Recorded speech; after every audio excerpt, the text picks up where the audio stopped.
Hey everyone, it's Mark Ferguson with Invest for More, and welcome to another real estate video. Today I'm talking about the best states for landlords, and I created a list using a number of different categories to rank those states based on a number of different factors. So I will have that list 1 through 51 in this video. It will also be listed on an article I wrote on investformore.com if you want to check it out there. And that list is comprised of data that includes unemployment rates, population gains, property taxes, how long it takes to evict people, rent control, crime, and a few other categories as well. And what I did is I took every state, ranked it how well it does in each of those categories, then gave a weight to those categories and kind of added up all the data to compile this list of the best and worst states to invest in rental properties in. Now, this list does not consider if you live in the state or not, so I didn't consider income taxes or some of the other pros and cons of living in a state, just if you're going to invest in a state, since there are quite a few people who invest in different states from where they live. All right, so I have a huge Excel sheet I will show you and show you how I compiled this data. I'd love to get your input or suggestions too. If you think I did something wrong, please let me know, because there was a lot of data to go through. Or if you think I could add some things or make things different, this is something I'd like to make an ongoing list that changes and evolves over time, especially since laws and regulations are changing over time as well. Especially in my state of Colorado, it used to be considered pretty landlord friendly, and that has been changing quickly the last few years with many of the laws, and they want to implement way more laws this year that may make it even worse. So we'll see how that goes. All right, love the likes, love the comments, love the shares, love seeing new subscribers as well. Now let's take a look at this data, and I'll show you exactly how I compiled it, and then we'll look at the list. And there might be a few surprises on there as far as states that might be good for landlords and bad for landlords that some people may consider the other way around. The first thing I'm going to show you is what my list first started as, because I said it's been changing and evolving over time. So I'm on my Instagram page now, Invest for More. If you haven't followed me there, it'd be a great time to do it. But here is the list when I first made it a couple of days ago. And as you can see, it had Alabama, number 1, Wyoming, Kentucky, Florida, Iowa, Maine, Idaho, Montana, West Virginia, New Hampshire. Now, these numbers mean nothing to you. I know that. That's kind of the number I came up with after putting all these categories together, adding them up, and kind of putting different weights on those categories as well. But this changed significantly since I made this list. And now I'm going to show you my blog right here, investformore.com. And if we go down here to the list, right here, it has Alabama, Wyoming, Kentucky, Florida, Iowa, Idaho, Montana, West Virginia, New Hampshire, Arkansas. It's not terribly different, but you might notice one that's missing if you're really paying attention, and that is Maine moved down to 18th from 6th. And so the reason that happened was because I discovered Maine, Portland, has rent control now. And so a lot of states have actually outlawed rent control. Not all of them. A few states, Oregon, California, have statewide rent control. A lot of states have some form of rent control in certain cities, but not the whole state. But if a state had any kind of rent control, I put different values on it, because if it's not outlawed, there's obviously a chance. If there's one town that has it, it could expand. So for the most part, I tried not to make any kind of city specific scoring on this, because in Ohio, right? Ohio might be great for landlords, except Cleveland is horrible. I have a property in Cleveland. I can't evict the people. They owe me $14,000. It's been crazy. But the rest of Ohio might be okay. So I try not to score the states just on a certain city, but as far as rent control goes, since a lot of states have actually outlawed and banned it, then I did give a score to those states who did have some rent control because they haven't banned it. And it's also important to know that, like I said, some cities in certain states may be worse than the whole state. Kentucky is on this list here, but now I've been hearing that certain cities in Kentucky are being much more strict, having a lot of anti-landlord laws that they're trying to pass. So maybe Kentucky shouldn't be as high on this list based on that. But as a whole, the state is still okay. It's just that certain cities might be worse, and you'll see that across the board. So at some point, I'm not saying it'll be anytime soon. Maybe I'll try and do like a major city breakdown in this same fashion and see how that looks as far as major cities go, because I know there are different areas of different states. And one thing that might really surprise people, if I go all the way down here to the bottom, Texas is number 43, and a lot of people think Texas is a great state to invest in, but it has very high property taxes, it's got very high crime, and some other issues. But the thing is, Texas is huge, right? So some parts of Texas might have really high crime. Some parts might not have hardly any crime at all. Some might have really high vacancies, some might not. And so it's tricky with huge states like that to really rank them. But there are things like property taxes, other factors that the whole state does encompass. So that's why I, take all of this with a grain of salt. It's impossible to make a perfect list. And if you're investing in specific cities, it's always good to look at those specific cities and how accurate they are for, or how friendly they are for landlords. All right, now we'll take a look at the crazy part. Here is my Excel sheet that shows all the stuff I did here. And I don't expect you to read through this and know all of it. I just want to show this to give you an idea of how I compiled this list. So what I did is, for this is sales tax. So I took different sources, and I'll have those sources linked for, not sales tax, property tax. Property tax. I didn't do sales tax. I didn't do income tax. Just property tax. And I took the different property taxes in every single state, and I ranked those states from 1 to 51. District of Columbia is included. That's why we have 51. And you got a number based on what ranking you are. So the lowest property tax in the country is Hawaii. They're number 1. And then, so they were assigned that number as 1. And then I weighted that. I weighted it 50%, which means I divided that 1 by 2. And so they got a score of 0.5. Now, the lower the score, the better. This is like golf. And so if you're number 1, you got that added to your score. If you're 50, you got that added to your score. So that makes you really drop down the list if you're ranked last in any of these categories.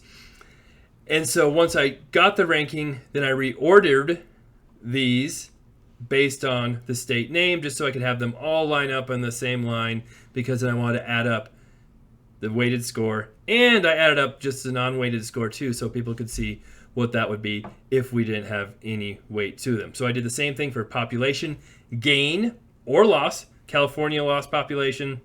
They're ranked 47. That really hurts them. If a state is losing population, that could mean there might be more vacancies, more properties for sale. It could be a sign of the economy being worse. I think it's good to invest in states that have increasing population, not decreasing. So that's why I put that there. I think property tax is pretty self-explanatory, and why I use that to help decide what a good rental property location was. The tricky thing though in property tax, also something I might have to change and evolve over time, is these are residential taxes. So in Colorado, commercial taxes are way, way, way higher than residential. Colorado has some of the lowest residential taxes in the country, but some of the highest commercial taxes in the country.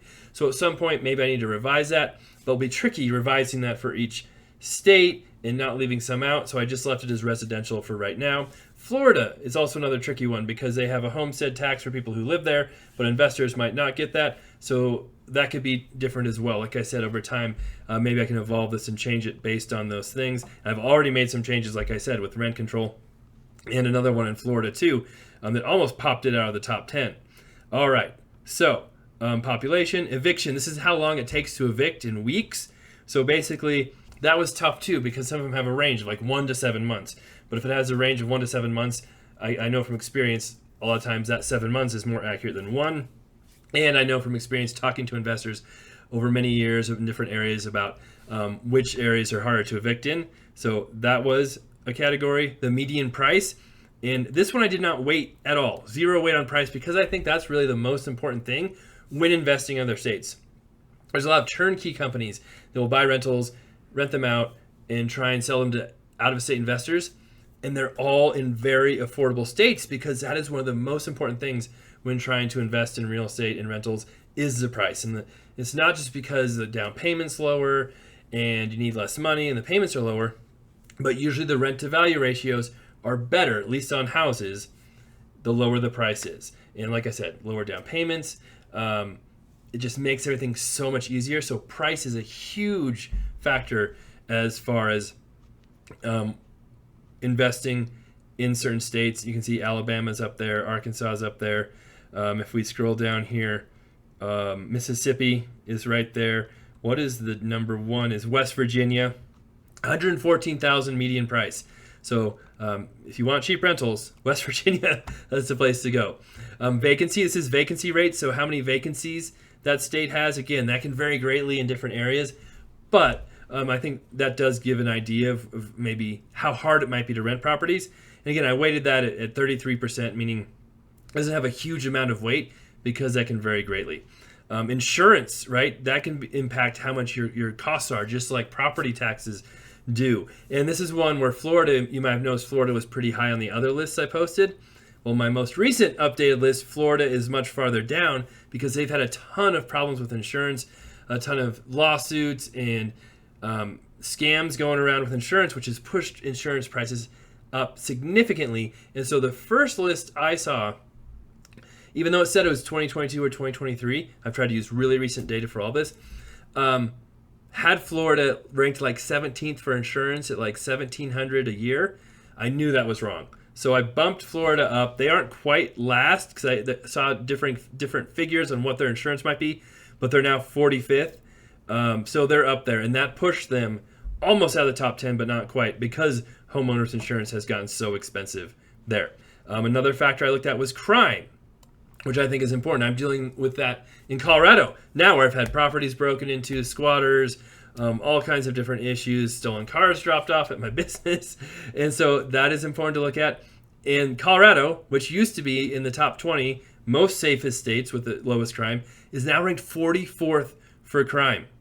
And it's way up there and just crazy. We're number one in car thefts, property crimes, and I did another video on that if you want to check that out, on why Colorado crime has exploded. But we're definitely seeing it across the state, and even more so in the Denver area. We can see Arkansas is up there. Alaska is worse. A lot of people think Alabama is just horrible when I posted this online, but Alabama is 35th for crime, and this might surprise you even more. I did unemployment percentage. Alabama has the 4th lowest unemployment in the country, and a lot of people don't realize it. There's people saying some real bad things about Alabama. A lot of people love Alabama. It's actually not nearly as, I don't want to say bad. I don't think any state's bad, but it doesn't rank nearly as low as a lot of people think it does on a lot of different factors. So this one was ranked 50%, crime 50%, but you can see, Arkansas is down there more. California has very high unemployment. Connecticut, Delaware, District of Columbia, and then we can see the different rankings here. Number one, Nebraska is number 2, surprisingly. Oh, wait, no. See, I just found a mistake. I have South Dakota is number 1, by the way, for unemployment. I have North Dakota at 2, and Nebraska also at 2. I don't know how I did that when I was creating my numbers. I must have done that wrong, but one of them should be 3. So again, it's not going to change things very significantly. Neither one of them are in the top 10, but glad you guys helped me find that mistake. Thank you. So unemployment is 1. And finally, the last one I used, and I may do some more. Some other people suggested I do some more categories, but rent control. And again, I just said if it had state rent control, I just added an arbitrary like 25 points. If it had some rent control, added 15, depending, on what there was. So Oregon and California, I think, are the only 2 states that have statewide rent control, and both of them are down towards the bottom of the list. And some people have suggested I should do some kind of rent to income ratio. That gets tricky because some of these states have really high property taxes, so the rent or rent to value ratio, I should say, or rent to income, but rent to value ratios are tricky because some states might have super high property taxes that push that rent up. So the rent to value looks really good, but you're actually not making that much money because the other costs are so much. So all of these kind of give us an idea of what the costs will be in different things, and it's tricky with the rent to value ratio. So that is something I could possibly add in there, but it also might be tricky actually getting that data and figuring out I guess I could find average rents compared to median prices. So maybe that's something I add in here later. We'll see. And then people want to say, well, what's the median income compared to rents? And that can be tricky too, because just because maybe your median income is lower compared to rents in some states than other states doesn't mean people are just not going to rent, or they're not going to be able to afford it. We don't know what that threshold is where somebody can afford it and not afford it. That can be tricky too. So that's what I have so far. But like I said, this could be a work in progress where I add things, change things, and make them different. But for right now, this is the updated list. And I know I moved to the other side of the screen so I could show you over here. Oh, I didn't type it in. Here is the weighted score for states right now: Alabama, Wyoming, Iowa, Kentucky, Idaho, New Hampshire, West Virginia, Montana, Florida are the top 10. Like I said, Florida dropped down a bunch. It was number 4, but because of the insurance, that dropped it down a bunch. And then we get down to Arizona's 11, Delaware, South Carolina, Wisconsin. Maine dropped a bunch because they have some rent control. Arkansas, Oklahoma, Utah, Indiana, Nebraska, Vermont. Nebraska has really high property taxes. That's why they kind of fell so much. Tennessee.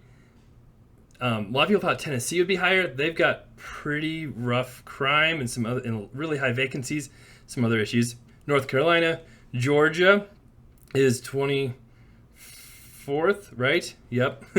North Dakota, Nevada, Ohio is down there a little farther than some people might think. Mississippi, Louisiana, South Dakota, New Mexico, Virginia, Missouri, Pennsylvania, Kansas, Connecticut. Colorado comes in at 37. Like I said, they would have been way higher 5 or 10 years ago. They really dropped down. They might drop down even farther if they do their rent control. Although I think rent control got taken off the board, but there's some other crazy laws like states or cities having the chance to buy multifamily properties before anybody else, and just cause evictions, some other crazy stuff that's going on here.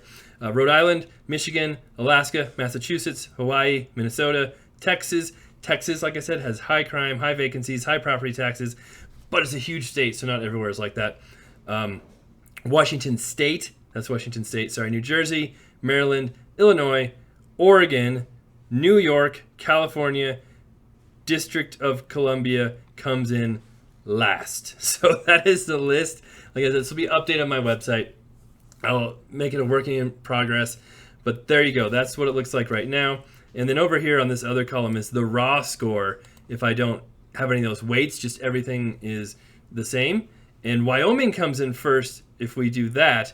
Then Idaho, then Alabama, New Hampshire, Maine, Montana, Arizona, Utah, Kentucky. I won't go through the whole list, but those are your top 10 if we didn't weight anything, if each category was worth exactly the same.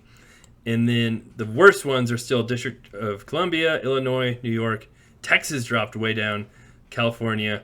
So having California not last or second to last, I think kind of tells us that's not an accurate way to do it. Having California worse than Texas, I think is a good indicator, because California has statewide rent control, all kinds of weird stuff going on there with tenants and landlords and lots of and people leaving the state, while Texas has an increasing population.